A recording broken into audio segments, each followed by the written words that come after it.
Al-Fatihah.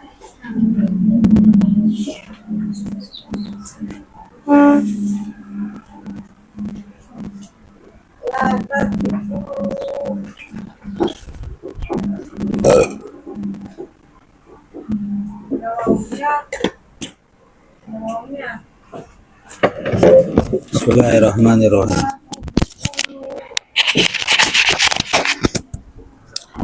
Wala bifathin,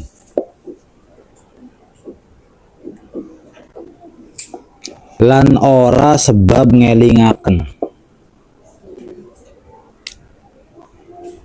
Wala bifathin, lan ora sebab ngelingaken alaihi ing atase imam, ayil imami tegese imam.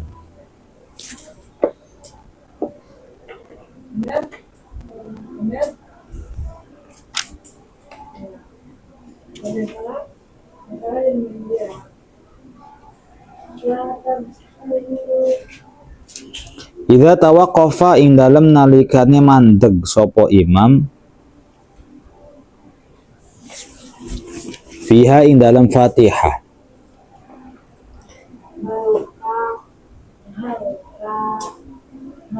biqasdil qiraati, kelawan neja baca,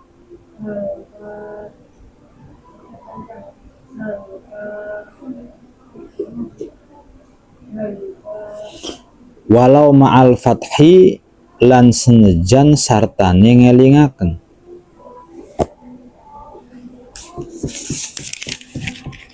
Baik, ini kita masih membahas tentang ketika kita baca Al-Fatihah itu jangan sampai disela-selai, baik itu dengan zikir. Pokoknya fayu'idu di atas bitakhol luli zikrin ajnabiyin, apabila diselingi dengan zikir yang asing, zikir yang bukan Al-Fatihah. Udah baca Al-Fatihah plek, tapi la ta'minin wa sujudin. Jadi misalnya kita membaca Al-Fatihah, mungkin Al-Fatihahnya kita rada berbarengan dengan imam. Allahu Akbar, imamnya baca Al-Fatihah, kitanya ikut-ikutan baca Al-Fatihah. Itu kan nggak apa-apa, bro. Yang bagus tuh setelah amin baru baca Al-Fatihah. Tapi andaikan berbarengan dengan imam, itu juga nggak apa-apa. Imam baca Al-Fatihah, kita baca Al-Fatihah. Nah, mungkin imamnya lebih cepat, sehingga ketika kita membaca iyyaka na'budu wa iyyaka nasta'in, imamnya waladhdallin, sehingga harus mengucapkan apa? Amin. Itu nggak apa-apa. Satu.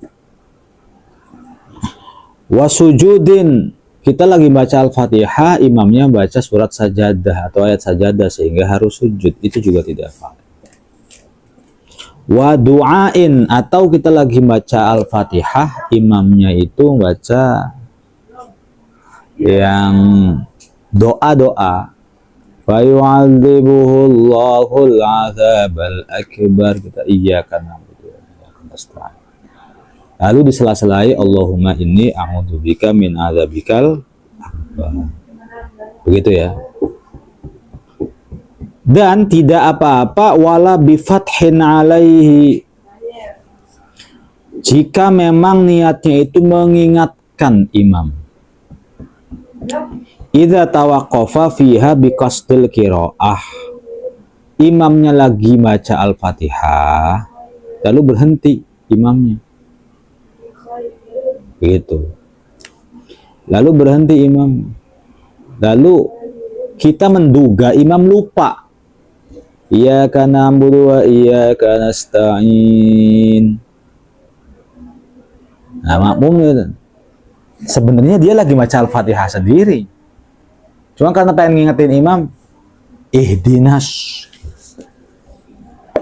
Nah, itu tidak apa-apa itu.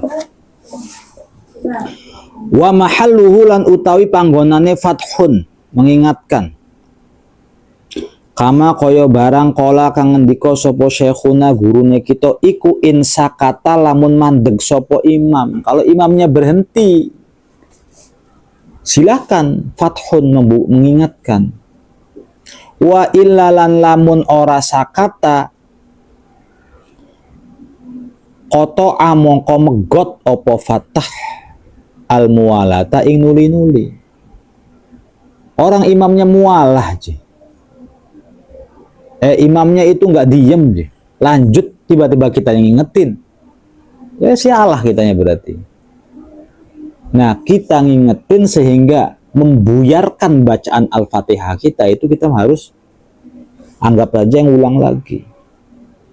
Wa illa qata'a al-mualah. Kalau tidak diam si imam, berarti kita dianggap telah memotong mualah. Mualah itu apa sih bahasa kita? Lebih efektif lagi coba bahasa apa? Mualah itu apa? Kontinuitas tuh. Kontinuitas.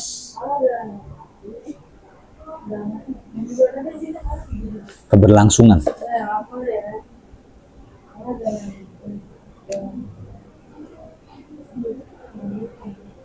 Wa taqdimu nahwu subhanallah lan utawi dinginaken seumpamane subhanallah qoblal fathi ing dalem sadurunge ngitaken iku yaqta'u megot apa takdim ha ing mualah alal aujahi ing atase kaul kang aujah. Nah, kalau misalnya imam kok dirasa agak lupa, kita menduganya imam agak lupa. Diam, lalu kita hendak mengingatkan, langsung aja ingetin, jangan sampai ada bahasa subhanallah. Sebab mengingatkan dengan didahului subhanallah, kelalen ke imam. Itulah ya baca Al-Fatihah. Iyyaka na'budu wa iyyaka nasta'in. Kelalen. Subhanallah ghairil maghdub. Nah, ini ada subhanallahnya. Nah, itu yaqta'uha. Termasuk memutuskan mualah. Jadi jangan ada subhanallahnya. Dia mengingatkan langsung aja ghairil maghdubi gitu. Li'annahu krana saatune takdim hina idzin ing dalem kene panggonan iku bimakna tanbihin kelawan arti ngelingaken. Wa yu'idu lan baleni sapa wong al-Fatihata ing surat Al-Fatihah bitakhallulin kelawan olehe nyela-nyelai bitakhalluli sukutin kelawan olehe nyela-nyelai menang polin kang dawa apa menang fiha ing dalam sukut fiha ing dalam Al-Fatihah bihaitsu zada kelawan sekirae luwih apa sukut ala saktatil istirahati ing atase menang istirahat. Kalau ada orang baca Al-Fatihahnya tidak mualah dalam sholat, ini kita masih bahas soal sholat, bukan di luar sholat. Alhamdulillahi rabbil alamin arrahmanir rahim maliki yaumiddin iyyaka na'budu wa iyyaka nasta'in ihdinas siratal mustaqim. Siratal ladzina, itu tuh harus sebalikin Al-Fatihah. Karena disela-selai dengan diam yang panjang. Diam yang panjang yang ukurannya diam itu seperti diam istirahat. Jadi tidak boleh ada sela-sela begitu. Silahkan diam tapi yang kira-kira standar dong gitu tuh. Jangan diam karena pengen istirahat. Bila udhrin kelawan tanpa udhur fihima ing dalam takhallul lan dzikir.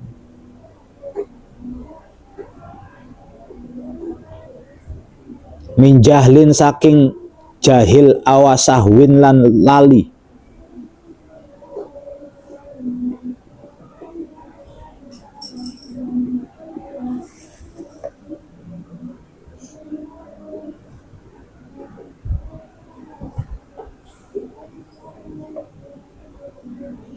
Walau kana mongko lamun ono apa takhallul zikri nyela-nyelai zikir al ajnabi kang bangsa ajnabi. Awis sukuti atau meneng atolili kang dawa iku sahwan lali. Au jahlan atawa bodo. Au kana atawa ono apa sukutu meneng iku litadzakkuri ayatin korno ngeling-eling ayat. Lam yadurra mongko ora bahaya apa takhallul.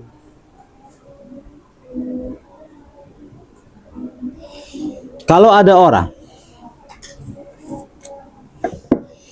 nah ini keringanan namanya. Kalau ada orang membaca Al-Fatihah lalu diselingi dengan zikir ajnabi atau sukut tawil yang panjang karena lupa atau karena nggak tahu hukumnya atau karena diamnya itu ingin mengingat-ingat ayat, lam yadurra, maka nggak apa-apa. Jadi karena lupa atau karena apa? Tidak tahu itu nggak apa-apa. Sebenarnya kalau bicara selamat, maka selamat orangnya. Selamat orang yang tidak tahu apa-apa ketimbang orang yang tahu. Cuman orang yang tidak tahu itu akan dihukum oleh Allah disebabkan karena litarki talabil ilm. Kamu ngucapin talak sama istri sudah 10 kali. Iya ya Allah, masih serumah? Masih. Menurut kamu suami istri bukan? Masih, suami istri. Nah, jahil berarti. Kamu masuk ke neraka.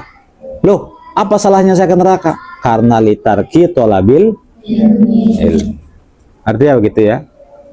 Apa aja litarki tolabil ilmi. Tapi nah, hukum dalam itunya tidak apa-apa gitu loh maksudnya. Apalagi sih misalnya orang nggak tahu kan nggak apa-apa. Orang nggak tahu itu nggak apa-apa. Cuman dia akan dihukum karena ketidaktahuan. Berbeda ketika dia lagi menjalani masa-masa proses, dia lagi nyantri tapi nggak tahu hukumnya, nyantri mondok tapi nggak tahu hukum tertentu lalu tidak mengeksekusi hukum itu, satu dosa enggak, neraka enggak. Tetapi orang-orang yang tidak mau belajar agama di luar sana, dia nggak mau belajar agama sama sekali. Lihat masjid, lihat majelis, itu nggak seneng. Contoh. Lalu dia mengeksekusi sesuatu yang sebenarnya jangan dieksekusi. Haram dianggap halal, halal dianggap haram. Nggak apa-apa, itunya hukumnya. Tapi dia akan mendapatkan neraka dan dosa litarki talabil ilm. Contoh, misalnya ada orang yang dia nggak pernah tahu miras itu haram. Nggak pernah tahu miras itu haram. Nggak pernah tahu ya, miras itu haram, nggak pernah tahu. Nggak pernah tahu, nggak pernah dengar. Mungkin sejak kecil sampai besar, dia nggak pernah tahu itu, bahwa itu bahaya. Minum minuman kerasnya dosa nggak? Enggak. Dosanya apa coba? Karena karena tidak mau mencari ilmu, itu dosanya. Tapi minum kerasnya, tapi kamu dosanya itu karena itulah kolerasi dari hadis tolabul ilmi faridah. Ada taknya namanya tak mubalaghah yang punya arti sangat-sangat. Mencari ilmu itu wajibnya melebihi sholat 5 waktu, melebihi puasa Ramadan, melebihi haji. Harus nyari ilmu dulu. Kalau nggak nyari ilmu nggak bisa. Adab aja harus dengan ilmu. Maka bisa jadi al-adabu qoblal ilm atau al-ilmu qoblal adab. Bagaimana kita tahu adab, orang adab aja nggak tahu. Maka jangan sampai terkecoh dengan bahasa al-adabu qoblal ilm. Adab itu harus didahulukan daripada ilmu. Adab yang gimana sih? Adab itu apa sih? Gitu. adab tuh harus gimana gitu. Maka kita harus tahu adab dulu.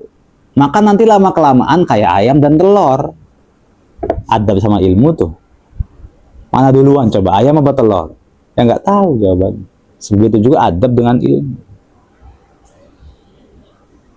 Jadi dosa sih enggak, tapi kenapa kamu nggak nyari ilmu gitu? Kenapa sih nggak belajar? Ada pengajian di mana-mana. Berbeda dengan santri yang sedang menjalani proses, lagi berusaha, lagi berjuang. Tetapi bisa jadi kan di pondok dia belajar ada aja ilmu yang ketinggalan. Entah itu dia ketiduran, atau sakit, atau apalah. Sehingga dia tidak mengerti sebuah hukum tertentu. Nah, suatu ketika dia mengerjakan hukum tertentu itu dengan cara yang salah. Karena ketidaktahuannya jahlun. Maka apakah dosa? Tidak. Gitu ya, dosa tidak. Neraka tidak juga. Lagi nyari ilmu aja. Makanya santri itu selamat. Lah begitu juga orang awam itu yang nggak tahu itu kan ini kita baru tahu bahwa Al-Fatihah itu tidak boleh ada takhallulnya meskipun takhalluli dzikrin ajnabiyyin misalnya. Nggak boleh baca Al-Fatihah harus mualah dari Bismillahirrahmanirrahim sama waladhdallin harus selesai gitu loh. Jangan ada takhallul satupun. Bahkan sukutun tawilun pun jangan kalau bisa. Apatah lagi misalnya saktatat istirahah. Batasnya begitu, jangan. Cuman orang yang tidak mengerti kan kadang-kadang Al-Fatihah beri dehem. Iyyaka na'budu wa iyyaka nasta'in. Coba batal ya, batal. Al-Fatihah dehem sengaja bisa. Tapi dia nggak ngerti itu batal. Sholatnya sah. Tapi dosa besar. Karena apa? Meninggalkan mencari ilmu, nggak nyantri. Kamu nggak nyantri sih. Jadi orang yang jahil tuh ngapain aja terserah mau ngapain aja. Kamu kayak orang yang belum baligh. Sok ngapain aja, lakuin. Tapi ingat nanti pertanggungjawabannya adalah ya engkau akan menyesal disebabkan karena nggak mencari ilmu. Asyaddun nasi hasratan yaumal qiyamah. Asyaddun nasi, orang yang paling parah hasrotan, rasa ruginya yaumal qiyamah ketika di padang mahsyar nanti adalah man, seseorang amkanahu thalabul ilmi, ada kesempatan jadi santri mencari ilmu, walam yatlubhu, tapi dia nggak mau mencari ilmu, malah nyarinya yang lain. Artinya rata-rata orang awam di hari ini kalau bicara dosa ya dosa kabeh, disebabkan karena nggak mau nyari ilmu agama. Mindsetnya tuh dibalik, calistung dingin, kintingin belajar ilmu, dia mau tauhid dia dulu ngerti, apa dulu ngerti, diajari semua, dibeli. At-tauhid, ilmu tauhid adalah awwal wajibin lil insan ala ta'allumi. Ilmu pertama kali yang wajib bagi setiap manusia untuk dipelajari. Ilmu wajib itu kan, ilmu wajib nih. Pahami Bapak, ilmu yang wajib yang andaikan tidak dicari dosa. Pertama tauhid. Kedua fikih, tergantung. Nanti fikihnya tergantung. Fikih haid, fikih sholat. Kalau fikih nikah belakangan. Ketika mau nikah. Fikih haji belakangan. Ketika mau haji, gampang kan Islam tuh. Yang penting tauhid. Kedua fikih. Yang ketiga akhlak. Ilmu yang penting ini, yang penting sirah, tafsir, hadis, ilmu penting namanya. Ilmu yang memang fardu kifayah, tadi fardu ain penting, fardu kifayah, faraid, itu termasuk ilmu fardu kifayah. Tibbun nabawi, kedokteran, itu termasuk fardu kifayah dan sejenisnya gitu. Lalu apalagi ilmu yang haram. Pertama adalah ilmu nujum, yang kedua ilmu mantik. Sebagian ulama mengatakan ilmu mantik itu haram. Dan sebagian ulama yang lagi penting. Wa ibnus Shalahi wan Nawawi harrama wa qala qaumun yambaghi ay ya'lama. Wa ibnus Shalah, Imam Ibnu Shalah, wan Nawawi dan Imam Nawawi harrama mengharamkan ilmu mantik. Wa qala qaumun, tapi sebagian ulama yang lain yambaghi ayya'lama, hendaknya dipelajari. Itu bagaimana? Ilmu kehidupan. Apa ilmu kehidupan? Ilmu yang kalau bisa kamu cari. Kalau nggak cari rugi. Dan akan mundur. Apa saja? Ilmu sosial, ilmu komunikasi, ilmu politik, ilmu organisasi, ilmu pernikahan. Coba 5 ya. Artinya ilmu apa lagi pertama? Ilmu sosial. Ilmu sosial itu bisa bergaul dengan orang gitu lah. Terus apa lagi? Komunikasi. Bergaul, tapi kan lamun ngomongnya belenakan.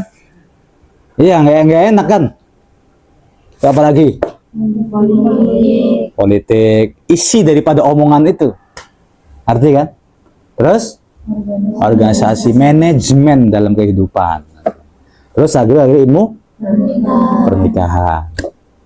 Kamu punya ilmu 5 ini, bisa diterima sama siapapun. Itu namanya ilmu yang kalau bisa dipelajari. Lalu ilmu lingkungan.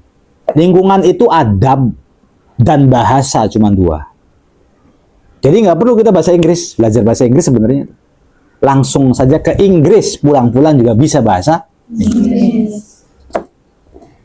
Ngerti kan begitu? Mau pengen belajar bahasa Sunda, nggak usah ada teori-teori di papan tulis, nggak usah. Cukup kamu KKN di Mekarsari. Selama setengah tahun, pulang-pulang udah nyaneh aing. Karena ilmu bahasa tuh begitu. Itu ilmu bahasa nggak usah diteorikan gitu loh maksudnya. Ngerti kan? Lalu apa lagi? Ada namanya ilmu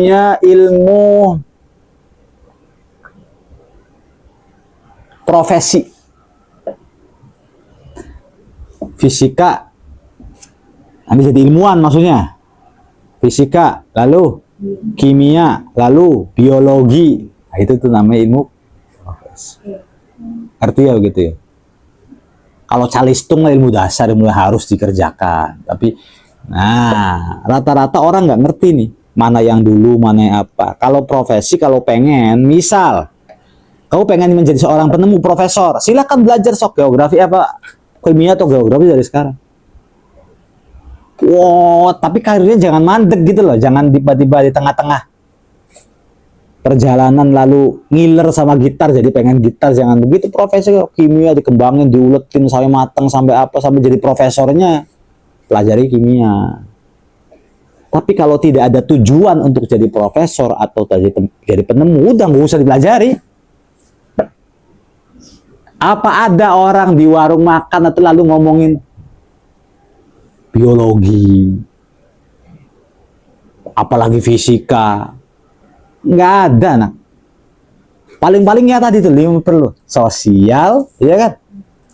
Politik, organisasi, pernikahan, komunikasi. 5 ini kamu dibawa kemana-mana jadi banyak yang punya relasi banyak lah. Jadi kamu kemana-mana lalu ngebahas kayak kimia, biologi, bumi itu bulat atau datar. Tukang warung nggak ada yang mau digituin. Ini gak usah ketemu kamu gitu loh, iya kan? Nah gitu. Nah untuk nahwu dan shorof itu hanya ilmu alat. Ma la yatimmu illa bihi fahuwa wajib. Kita pengen tahu tafsir, pengen tahu hadis. Caranya adalah mengetahui nahwu shorof. Tapi yang wajib tafsir hadis. Yang perlu, yang penting tafsir hadisnya. Yang wajib kan tapi tiga pokoknya. Tauhid, lalu fikih, lalu akhlak. Itu. Pelajari yang penting-penting dulu. Yang urgen dulu. Profesi belakangan, gitu loh maksudnya. Jangan profesi dikedepankan. Anak kecil juga ada kecil kok belajarnya IPS, IPA. Ngawur nanti pikirannya jadinya. Yang kecil belajar tauhid dulu, kenal Allah dulu, kenal Nabi dulu, kenal apa dulu. Jangan kecil-kecil udah menjadi penemu sih, apa maksudnya masih kecil menjadi penemu lah, kasih kenggon. Jangan sampai menempatkan sesuatu bukan pada tempatnya gitu loh. Kita belajar fikih, tapi tidak semua fikih harus kita pelajari apa sih? Toharoh sama sholat sudah untuk kamu mah. Kalau nanti pengen bisnis belajar muamalah, gitu loh. Kalau jadi habis saya mau jualan apa ya, jualan aja. Saya udah dewasa, hidup sendiri, banyak transaksi. Kajian dulu bab muamalah. Ngerti nanti kirod apa, ini apa, itu apa, ngerti.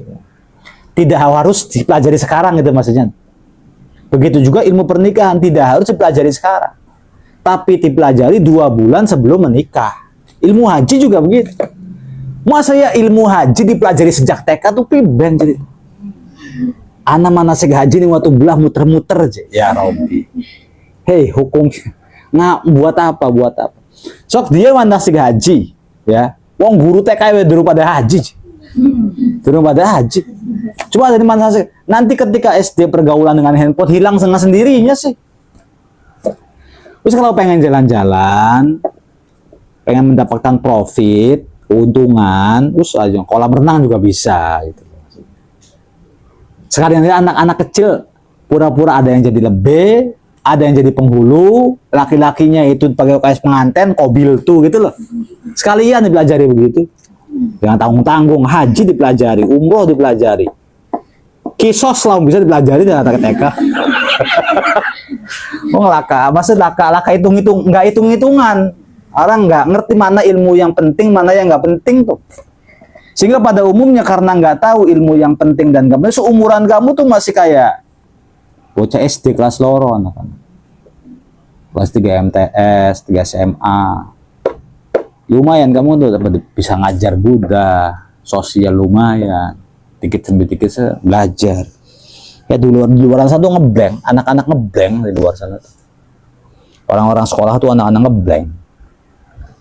Anak-anak yang nggak tahu tujuan mereka apa, tidak ada yang ngarahin, tidak ada yang apa. Guru kan lebih mentingin sertifikasi, gajinya, karirnya, jati dirinya, ketimbang ngurusi anaknya wong. Guru tuh begitu pikirannya. Apalagi anaknya orang yang datang jam 7 pulang jam 2 ngurusin. Yang penting saya sudah pegang spidol atau apa namanya kapur, ditulis, sudah selesai, bubar, tes mulut tes. Nggak bisa sih merhatiin satu persatu. Apalagi satu guru menghadapi 50 orang, nggak bisa. Satu guru tuh kalau bisa maksimal 10. Hebat lagi satu guru tuh 5. Lebih hebat lagi satu guru, satu murid. Jadi harusnya begitu. Satu guru 50 orang. Sekarang Fitri juga suruh dengerin setoran satu persatu anak-anak santri. 50 orang coba. Imriti. Ya mati lagi nerima setoran itu tuh. Nggak bisa lagi ya karena nggak bisa 10 orang. Umi yang ngaji capeknya bukan main satu kaca. Itu perhatiin satu kaca sampai 50 orang. Angus gitu. Kapankah waktunya kita mengajarkan seseorang dalam jumlah yang besar, pengajian, tabligh akhbar, seminar, gitu loh. Bukan ketika lagi ngaji diurus satu persatu, setoran apa sih harus ditelatenin satu persatu, wong priben. Bacaannya gimana, ditesin satu persatu. Ngerti jadi guru tuh ini kualitasnya gimana, SDM-nya bagaimana, rendahnya bagaimana. Tapi kalau misalnya diajarin 50, wah ya nggak bisa. Begitu ya. Dikit lagi deh. Walau li khairi udhrin, lan senejan iku sakliyane uzur au ada atawa baleni sapa wong ilama marang barang qara'a kang baca sapa wong hu ing mah qablu ing dalem sadurunge